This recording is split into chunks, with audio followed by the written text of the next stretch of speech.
The moment I walked into the school office and saw the expression on the secretary's face, I knew something was wrong. It was a Friday afternoon in late October, the kind of gray, drizzly day that made everything feel heavy and slow, and I had arrived 10 minutes early to pick up my daughter from school. The drive over had been uneventful, just the usual crawl of traffic through the rain-slicked streets, and I had spent most of it thinking about what Sophie and I would do with our weekend. Maybe we would bake cookies, the way we used to do when she was smaller. Maybe we would watch a movie, curled up on the couch under a blanket, her small body warm against mine. Maybe we would just spend time together, talking and laughing and reminding ourselves that even though our family had been broken, even though we had lost so much, we still had each other. That was what mattered. That was what kept me going through the long, lonely days and the even longer nights. Sophie was 7 years old, the light of my life, the reason I got out of bed every morning and kept going even when the grief threatened to swallow me whole. She had her father's dark hair and my green eyes, and she had a laugh that could fill a room with sunshine, a laugh that reminded me, every single day, of the man I had lost. She was all I had left of the life I had once dreamed of, the life that had been stolen from me 5 years ago on a rainy night just like this one. And now, standing in the school office, looking at the expression on the secretary's face, I felt a cold, terrible dread settle into the pit of my stomach. The school office was warm and brightly lit, a stark contrast to the gray world outside.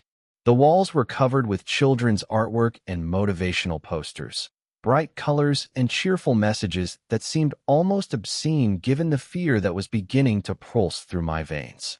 The air smelled of coffee and paper and the faint, sweet scent of crayons, and there was a clock on the wall that ticked loudly, each second stretching out into an eternity. It was a place designed to be welcoming, to put parents at ease, to assure them that their children were safe and happy and well cared for. But the expression on Mrs. Patterson's face, a middle-aged woman who had known Sophie since kindergarten and who always greeted me with a warm smile, was anything but reassuring. It was a look of confusion and concern, her brow furrowed, her lips pressed into a thin, tight line, and her eyes, behind her wire-rimmed glasses, were filled with a worry that made my blood run cold. "Mrs. Callahan," she said, her voice hesitant, as if she were afraid of how I would react to what she was about to say. "I thought Sophie had already gone home. Her father picked her up about an hour ago." The words didn't make sense at first. They bounced off the walls of my mind and scattered like meaningless noise, refusing to arrange themselves into any pattern I could understand. Her father, Sophie's father, the man who had been dead for 5 years, whose body had been pulled from the wreckage of his car on a rain-slicked highway, whose funeral I had attended with a black veil over my face and a hole in my heart that would never fully heal. Sophie's father was dead. He had been dead for 5 years. I had watched him die, had held his hand as the machines that were keeping him alive were turned off one by one. I had identified his body at the morgue, had looked at his pale, still face, and felt something inside me break that would never be whole again. He could not have picked her up from school. He could not have picked her up from anywhere. "I'm sorry," I said, my voice coming out strange and distant, as if it belonged to someone else. "What did you say? Who picked up Sophie?" Mrs. Patterson's expression shifted from confusion to alarm, and I saw her glance at the other secretary, a younger woman named Jessica, who was watching us with wide, worried eyes. "Her father," Mrs. Patterson repeated, her voice slow and careful, as if she were speaking to a child or to someone who might shatter at any moment. "A man came to the office about an hour ago. He said he was Sophie's father, Michael Callahan. He had identification, a driver's license. He knew her birthday, her teacher's name, her favorite color. He said there was a family emergency, that he needed to take her home right away. He seemed legitimate. He was very convincing." I gripped the edge of the counter, my knuckles white, my legs suddenly weak and unsteady. The room seemed to tilt around me, the cheerful posters and the bright lights and the ticking clock all blurring into an indistinct mass of color and sound. "That's impossible," I said, my voice rising, my words tumbling out in a rush of panic and disbelief. Michael Callahan is dead. He died 5 years ago in a car accident. I buried him. I watched them lower his coffin into the ground. I visit his grave every single Sunday. Whoever took Sophie, it wasn't her father. It couldn't have been her father. The color drained from Mrs. Patterson's face, and she reached for the phone with a trembling hand. "I'm calling the police," she said, her voice shaking. "Right now? We need to report this immediately. Jessica, lock the front doors. Don't let anyone in or out." The next few hours were a blur of terror and confusion.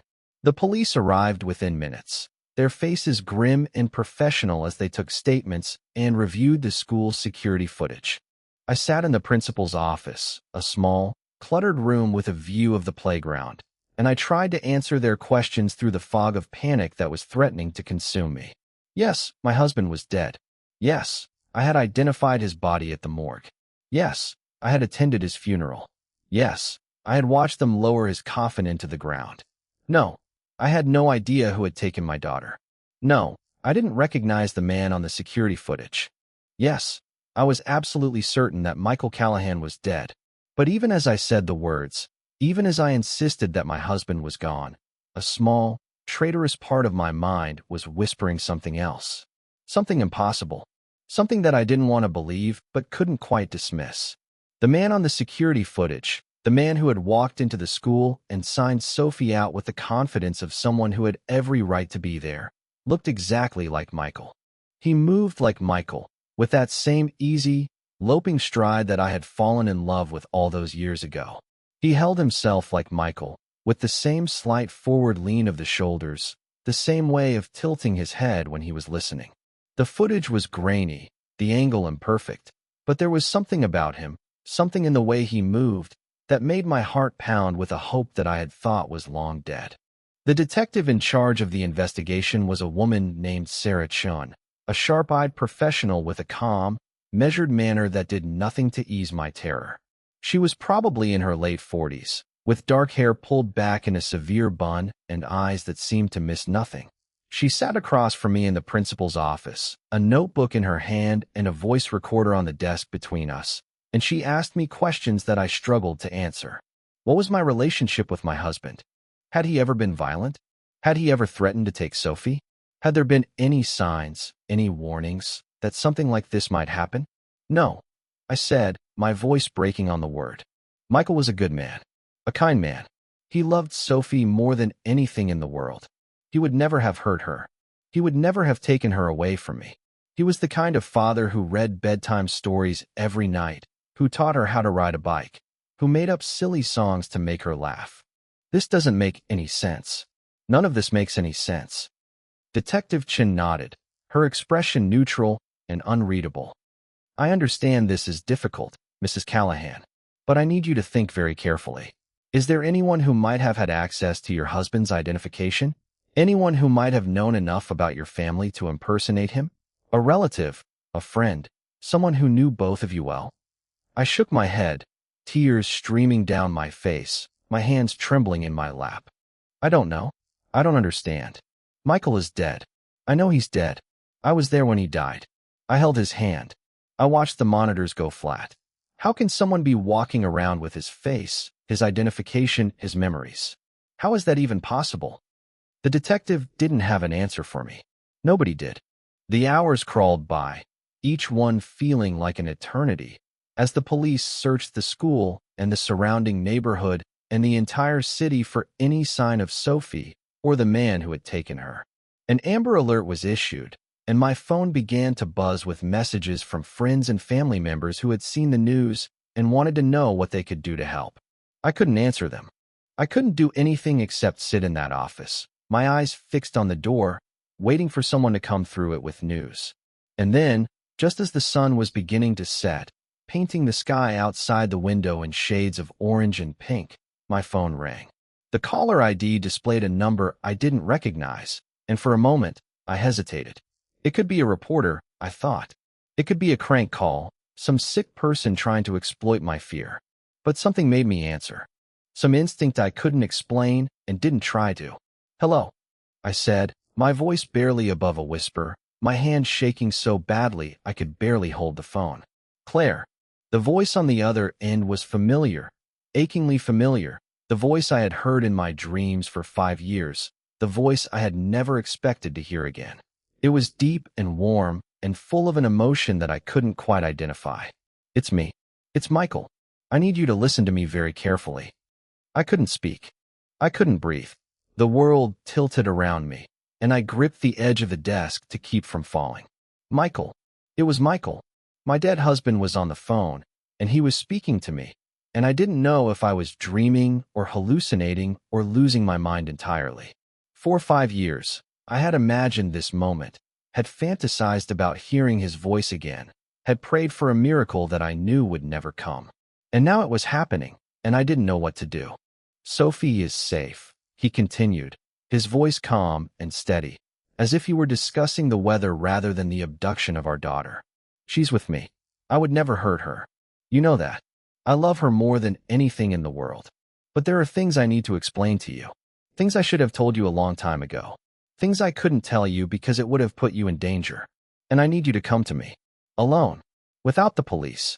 If you bring the police, I'll disappear, and you'll never see either of us again. Do you understand? Michael, I whispered, the word catching in my throat, tears streaming down my face. How is this possible? How are you alive? I watched you die. I buried you. I've been visiting your grave for 5 years. How can you be here? How can you be talking to me? There was a long pause on the other end of the line, and when Michael spoke again, his voice was heavy with sorrow and regret. It's a long story, he said. Too long to tell over the phone. But I promise you, I'll explain everything. I'll answer every question you have. Just come to me. Please. For Sophie's sake. For our daughter's sake. He gave me an address, a remote location on the outskirts of the city, and then the line went dead. I sat there, the phone pressed to my ear, my mind reeling, my heart pounding so hard I could feel it in my temples. The detective was watching me, her eyes sharp and assessing, and I knew that she had heard enough of the conversation to know that something significant had just happened. But I couldn't tell her. I couldn't tell her that my dead husband was on the phone, that he had taken my daughter, that he wanted me to come to him alone. Because if I did, if I brought the police into this, Michael might disappear again. And I couldn't bear the thought of losing Sophie. I couldn't bear the thought of losing Michael again, not when I had just discovered that he was alive. I need to go, I said to Detective Chun, my voice shaky but firm. I need to go home. I can't stay here anymore. I need to think. I need to be alone. The detective studied me for a long moment, her expression unreadable. Then she said, Mrs. Callahan, if you know something, if that phone call was important, you need to tell me. We can help you. We can protect you and your daughter. But we can't do that if you keep secrets from us. I don't know anything. I lied, my voice stronger than I felt. I just need to go home. Please. I'll call you if I hear anything. She was reluctant to let me go, but she finally relented, extracting a promise that I would keep my phone on and stay in touch. And then I got in my car and drove, my heart pounding, my hands shaking, my mind filled with 1,000 impossible possibilities. The address Michael had given me was in a remote area, a place I had never been before, and I had to navigate carefully through the winding, unlit roads, my headlights cutting through the darkness like knives. The rain had stopped, but the roads were still wet, and I could feel the car slipping slightly on the curves, but I didn't slow down. I couldn't slow down. Every second that passed was a second that Sophie was out there, alone, with a man who claimed to be her father, but who might be anyone at all.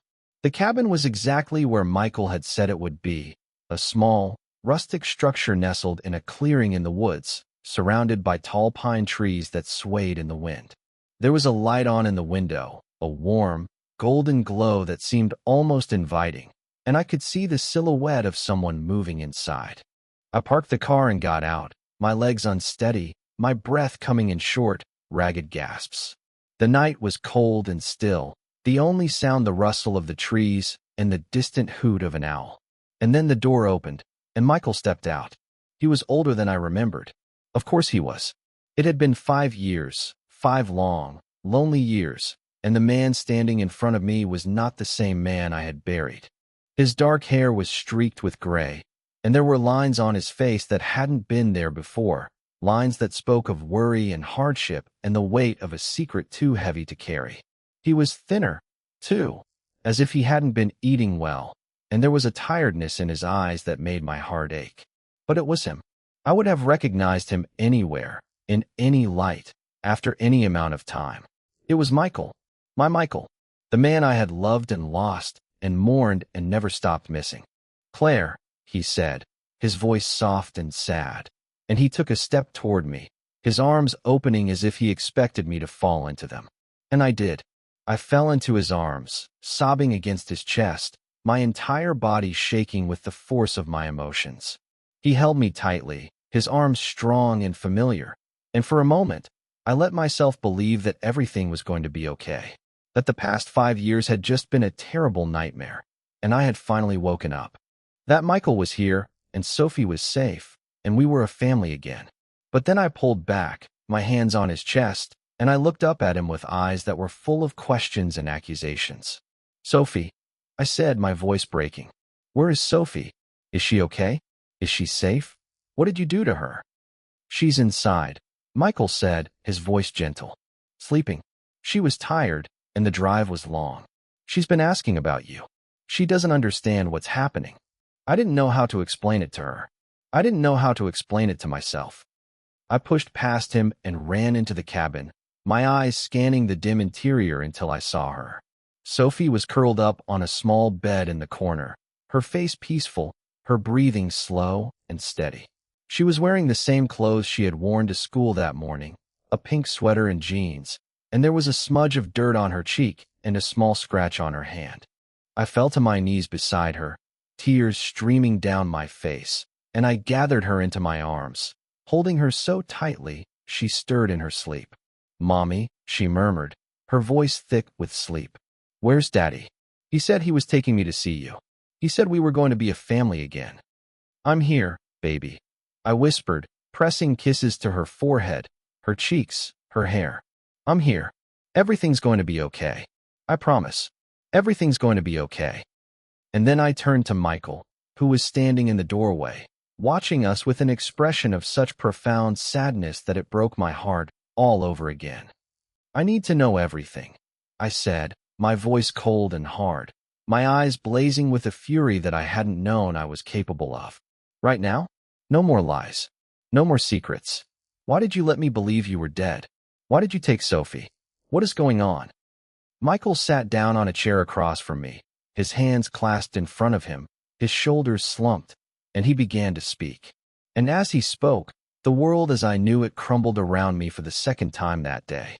He told me about the debts, the dangerous people he had become involved with before we met, the threats that had been made against our family. He told me about the night of the accident, the car that had run him off the road, the men who had pulled him from the wreckage and told him that if he ever contacted his family again, they would kill us all. He told me about the deal he had been forced to make, the identity he had been forced to adopt, the life he had been living for the past 5 years, always watching from a distance, always waiting for the day when it would be safe to come back. "I didn't want to leave you," he said, his voice breaking.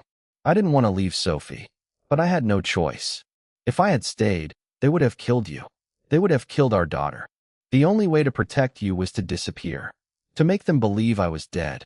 And it worked. For 5 years, it worked. But now something has changed. The men who were after me are gone. They're dead, or in prison, or fled to countries where they can't hurt anyone anymore.